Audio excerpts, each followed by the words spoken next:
دینے کے حق میں ہے، اس کو منتقل کرنے کے حق میں. جو کہتا ہے دینے کے حق میں ہے وہ جھوٹا ہے، مکر کر رہا ہے، دھوکہ دے رہا ہے، فراڈ کر رہا ہے. آپ لیگلی لڑیں، ان کو حاصل کریں. جہاں بھی ایسا مسئلہ ہے وہاں پر آپ پوری قانونی لڑائی لڑیے اور وہ مسجدوں کو حاصل کیجیے. اور جو مسجدیں آپ کو حاصل ہو سکتی ہیں ان سے غفلت کیوں اختیار کیے ہوئے ہیں؟ مولانا صاحب سیدھا سیدھا یہ بات ہو رہی ہے کہ ہمارے اسکول تھاٹس پہ کسی طرح سے سب سے پہلے نبی اکرم صلی اللہ علیہ وسلم کی مکی دور کی سنت کو زندہ کرنا ہے کہ ہر فرد بشر تک اسلام پہنچانا ہے، قرآن پہنچانا ہے، نبی کی تعلیمات پہنچانا ہے. پہلا کام.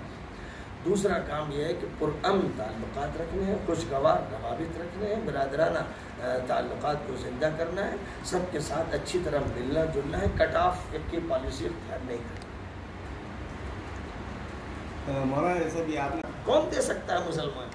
لیکن مسجد 1949 میں وہ لے چکے، جب ابوالکلام آزاد تھے، جب مولانا حسین احمد مدنی تھے، جب مولانا حفظ الرحمان سہارگی تھے، جنہوں نے جواہر لال نہرو کے ساتھ جیل کاٹی، آزادی کی جدوجہد لڑی، وہ مورتی نکلوا نہیں سکے. مولانا آپ کے مخالفین یہ کہتے ہیں 1949 سے مورتی نہیں نکال سکے. پھر جس کانگریس کی آپ سب مسلم پرسنل لا اور بابری مسجد کے خلاف استعمال کیا جا رہا ہے، تو کون سی طاقت ہے جو آپ کو استعمال کر رہی ہے؟ مجھے اللہ استعمال کر رہا ہے، نبی استعمال کر رہا ہے، قرآن استعمال کر رہا ہے، شریعت استعمال کر رہی ہے. اب جو لوگ یہ کہتے ہیں کہ استعمال کر رہا ہے، ان کے بارے میں ابھی آپ نے بیان سنا ہوگا احمد بخاری صاحب کا.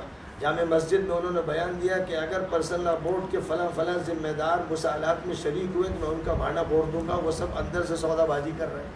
تو ہمارا جواب تو احمد بخاری دے رہے ہیں. مولانا ناراض تھے اور روی شنکر کو گالی دی جا رہی تھی. اب روی شنکر کے سامنے سب حاضر ہیں، پرسنل لا بورڈ بھی حاضر ہے، جمیعت العلماء حاضر ہے، سنی وقف بورڈ حاضر ہے، سب آمنا و صدقنا کہہ رہے ہیں. روی شنکر تو دھمکی بھی دے رہے تھے مولانا بعد میں. روی شنکر سیریا بنانے میں جانتا ہوں انہوں نے کبھی دھمکی نہیں دی. جن لوگوں نے اردو اخبارات میں اس کو دھمکی کہہ کر شائع کیا انہوں نے جھوٹ بولا. انہوں نے یہ کہا کہ میں خواب میں بھی دھمکی نہیں سوچ سکتا ہوں. پھر میں نے ان کا پورا ویڈیو سنا. انہوں نے یہ کہا کہ میں سیریا گیا ہوں، میں عراق گیا ہوں، میں نے وہاں حالت دیکھی ہے کیسی بربادی ہوئی، میں نہیں چاہتا کہ ہندوستان میں ایسا ہو. یہ ان کا بیان ہے، بالکل آج بھی سنا جا سکتا ہے.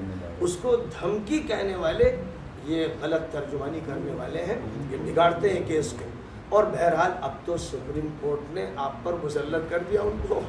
اب آپ تو یہی کہہ رہے تھے ہمیں سپریم کورٹ کا فیصلہ چاہیے، یہ بول رہے تھے آپ. تو سپریم کورٹ کا فیصلہ ملے.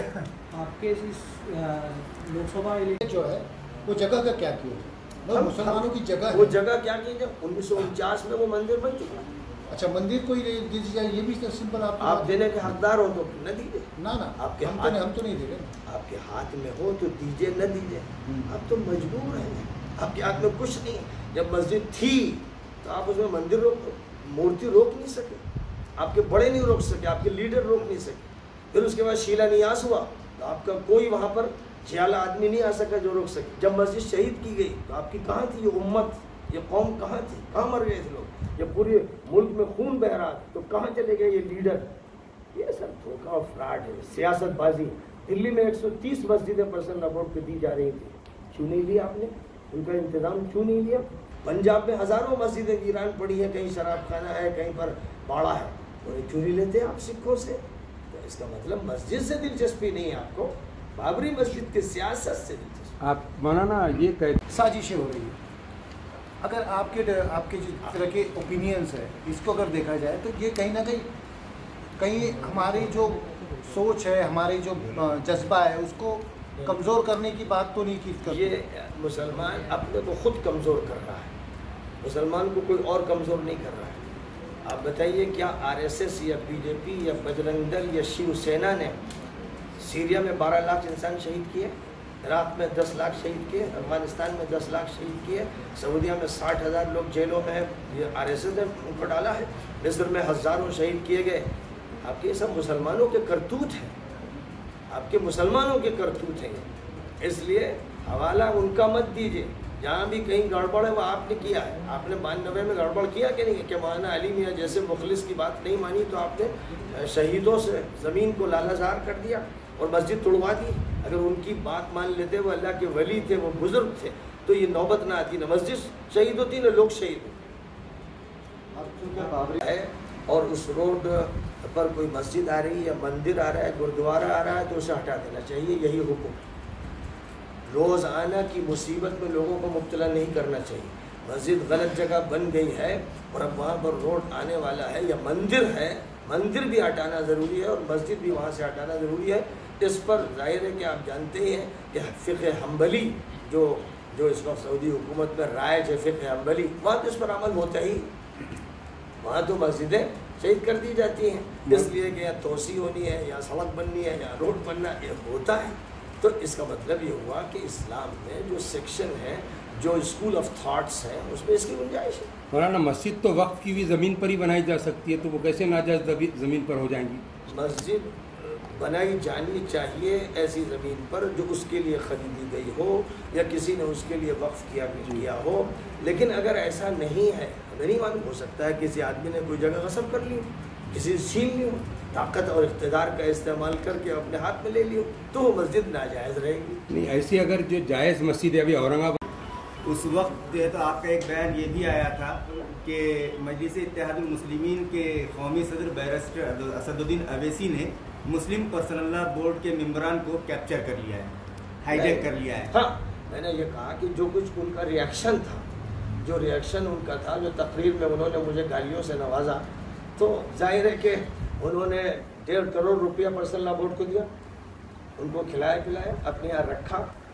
تو اب کیا یہی طریقہ کار تھا کہ جو وہ بیان کر رہے ہیں، جو وہ چاہ رہے ہیں، جس انداز کا بیان دے رہے ہیں کہ لوگ بیٹھے ہوئے ہیں اور اس وقت ایک شخص کی رائے جو مفاہمت اور مصالحت کی ہے اس پر اس طرح برس رہے ہیں؟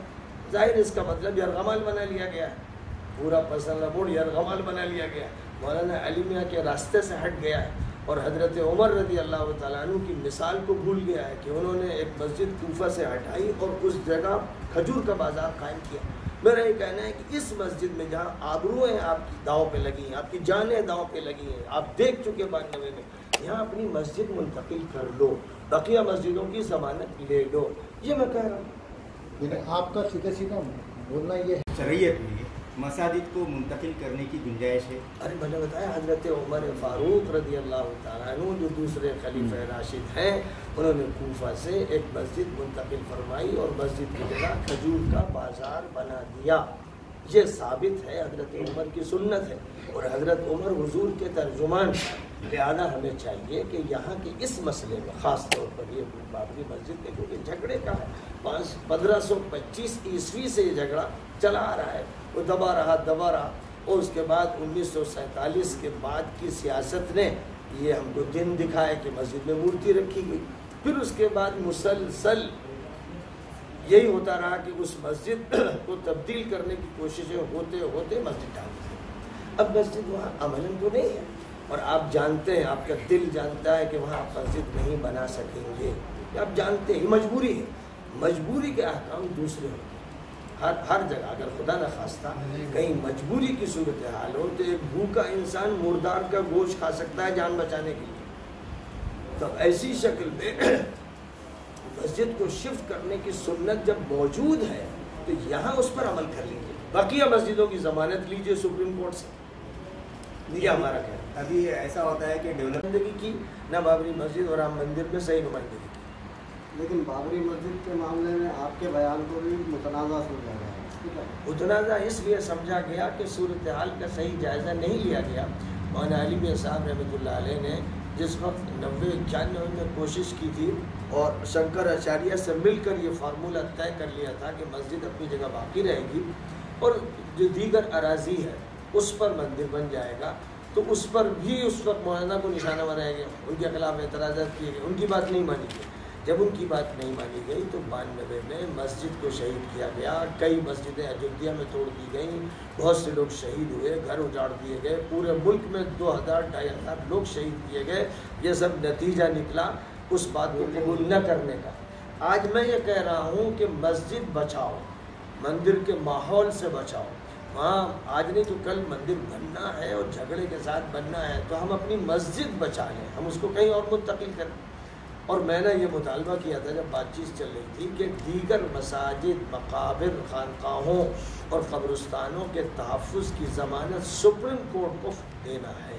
اگر اس شرط پر بات ہوتی ہے تو ٹھیک ہے، وصالت ہو جائے گی، تو بقیہ مسجدیں محفوظ رہیں اور بابری مسجد شفٹ کر لی جائے، مسجد شفٹ کر لی جائے۔ اس کو لوگوں نے کہا مولانا مندر کو دے رہے ہیں، یہ جھوٹے لوگ، مکار لوگ، دغاباز لوگ تھے جنہوں نے بات کو پلٹا اور ڈیمیج کرنے کے لیے یہ زبان استعمال کی۔ یعنی آپ اٹھائے تو بہت اچھی بات ہے، اس میں برائی بابری کیا؟ مسجد برائی مسلمانوں کیا؟ نے بی جے پی کے ساتھ دینا چاہیے۔ کوئی بھی اگر فائدہ اٹھانے کی صلاحیت رکھتا ہے تو اٹھائے، اچھی بات رہے گی، بری بات بات رہے گی۔ میرا کہنا ہے کہ امن ہونا چاہیے، اچھے تعلقات ہونے چاہیے، تمام ہندوؤں سے ہونے چاہیے۔ میں پارٹیوں کی تقسیم نہیں مانتا، میں سب سے بڑی مجرم پارٹی کانگریس مانتا ہوں۔ اس انتخابی ماحول میں آپ مسلمانوں کو کیا مشورہ دیں؟ یہ مشورہ دیتا ہوں کہ ان کو اپنے سیاسی شعور سے کام لینا چاہیے اور یہ دیکھنا چاہیے کہ کون سا کینڈیڈیٹ ان کے حق میں زیادہ ہے، جو ان کے لیے بہتر ہوگا، اس کا انتخاب کرنا۔ ایم آئی ایم کا ساتھ دینا چاہیے، ایم آئی ایم کا ساتھ دینا چاہیے، جہاں ان کا اچھا نمائندہ موجود ہو اور وہ آپ کے کام میں مفید ثابت ہو سکتا ہو، تو ضرور ساتھ دینا چاہیے۔ اور بی جے پی کے بارے میں نہیں، بی جے پی کا بھی اگر کوئی اچھا آدمی تجربہ یہ ہوا ہو تو اس کا ساتھ دینا چاہیے۔ مثلا میں نے بہار کی مثال ابھی اپنی تقریر میں دی، نتیش لالو سے 1000 درجے بہتر ہے میرے نزدیک۔ مطلب مسلمانوں نے بی جے پی کو سپورٹ کرنا چاہیے، مسلمانوں نے بی جے پی کو سپورٹ کرنا چاہیے۔ بی جے پی کو سپورٹ نہیں کرنا چاہیے کیونکہ انہوں نے اپنی حکومت میں بہت سے فتنے بھی کھڑے کیے۔ ابھی جو صورتحال رہی ہے، یہ صورتحال ایسی ہے کہ سب سے زیادہ ماب لنچنگ کے واقعات ہوئے، سب سے زیادہ گو رکشس گنڈے لوگوں کو مارتے پیٹتے رہے، جن کو مودی نے کہا کہ 80% یہ گنڈے ہیں، یہ رات میں غنڈہ گردی کرتے ہیں، دن میں گو رکشک بن جاتے ہیں۔ یہ تو مودی کو بیان ہے۔ عام آدمی پارٹی بہتر ہے یہ۔ بہت سی پارٹیاں ہیں۔ چلو تھینک یو۔